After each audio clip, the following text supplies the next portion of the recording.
Alright, in this video we're going to walk through the installation procedure for the Vagabond Motorsports cargo rack kit for the 3rd generation Honda Grom, or 2022 model year and newer. Now before we get to the installation process, let's quickly review what comes in the cargo rack kit for the 2022 model year and newer Honda Grom, so the 3rd generation Grom. We'll start with hardware. We'll have 4 hard chrome plated steel spacers. That'll come in the kit. 4 button head flanged socketed cap screws. Those are zinc plated but alloy steel. And then we'll have the cargo rack itself. So the cargo rack itself is a fairly, I'd say, thoroughly engineered piece where we start with a laser scan of the motorcycle so that everything fits very tightly to the body.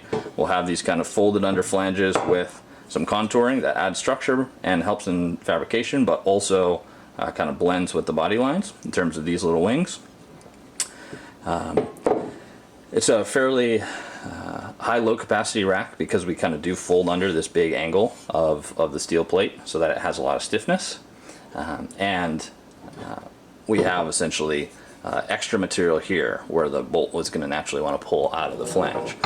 And so from a construction standpoint, it is 1/8 inch CNC laser cut and CNC formed steel, dual coated, so a galvanized then a satin black powder coat, so it should be durable but also kind of match the texture and color of the factory motorcycle.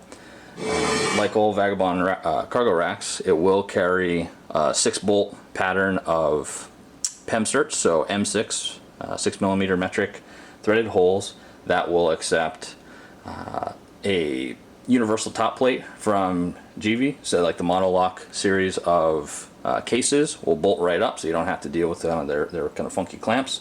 But also we sell a clamp plate and a hardware kit, so you could clamp kind of whatever you want, whether it's a milk crate or kind of any other box structure to the back of the cargo rack. And we also allow for a lot of kind of tie down points. You can see these relieved portions of the bend on the top plate, and also this side flange where hooks from bungee cords will go right in. So it should be a fairly comprehensive cargo rack solution for the Honda Grom. And as for tools you'll need for the cargo rack install, super simple. You just need a 5mm Allen key.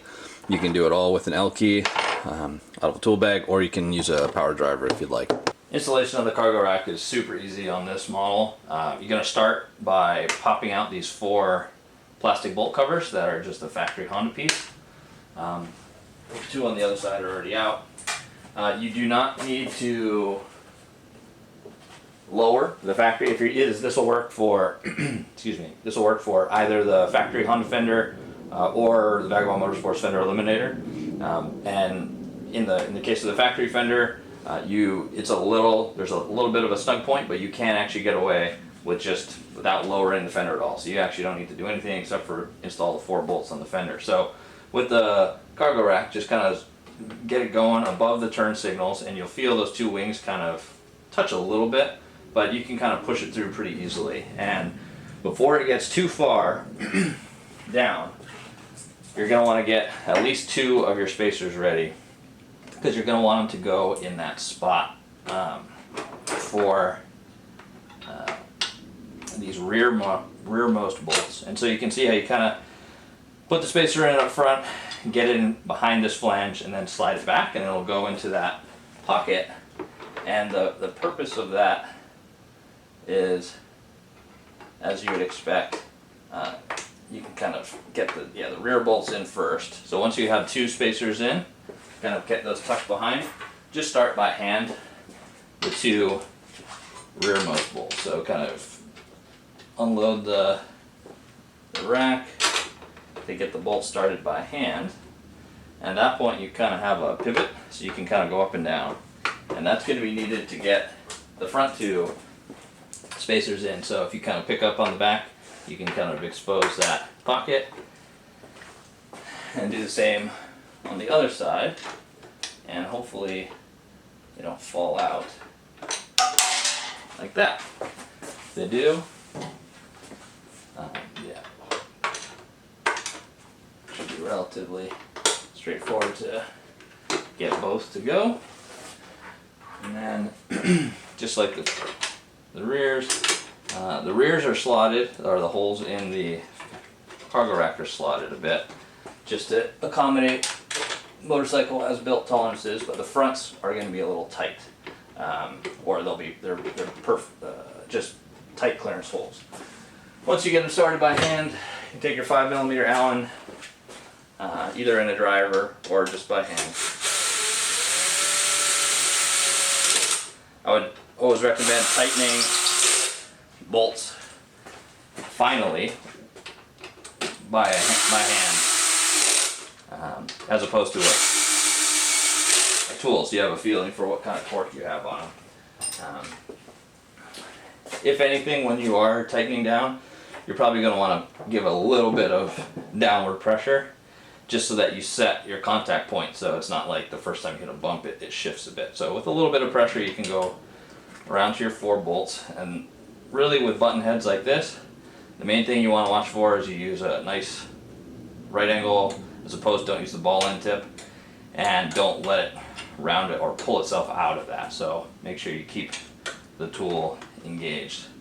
Button heads look really nice, but they do strip a bit easier. Even these flange ones are not quite as deep as a proper socket A cap screw, and so it's just something to be careful of. But tighten it. These are pretty large bolts, so you don't have to worry necessarily about torque specs if you're using a wrench like this, but good and hand tight with a standard L key is more than enough. Now in the case you're running our fender eliminator, the cargo rack is equally compatible and a little bit maybe even easier to install, a little bit more room. Same idea, as you're going to kind of start to slide it forward. Ideally you get these these preliminary spacers in early, and the benefit of that is obviously that they're a little bit captured as you slide forward. And so same idea, slide the rack forward around the tail section of the motorcycle, get the rear 2 bolts installed to act as kind of like a pivot point. Get them a few threads in, at which point you're going to want to kind of swing it down, pop that in, those front spacers in, and once you've got the spacers in, they're not going to pop back out again, so you can kind of put your hands down and go grab the bolts that you need. And again, same hardware, so same process. And yeah, like I said, it's good to give positive pressure as if you were loading it with the rack, or sorry, with the case or something like that, so that you're kind of already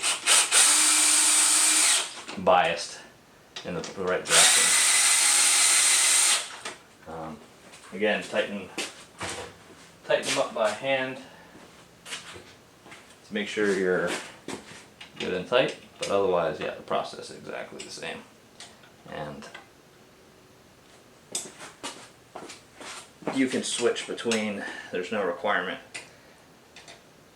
that you buy one or the other, but they do work together in terms of fender eliminator. One of the questions we get from time to time on our cargo racks, and rightfully so, is kind of how much weight is it, or how strong is it, how much weight can I carry? And generally we would say the design of the rack includes a fair amount of structural analysis, so we're very confident this is very strong.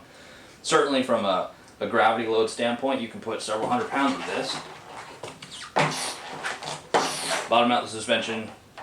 This is not going to be the weak point. Generally you are going to probably overload the welds in the steel, but tubular steel subframe of the motorcycle. So normally a recommendation is keep about 30 pounds in the back as like a long-term reliability number, but generally this rack is extremely strong.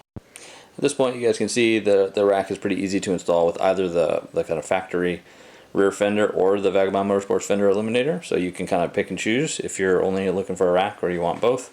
They are both available on our website, www.vagabondmotorsports.com.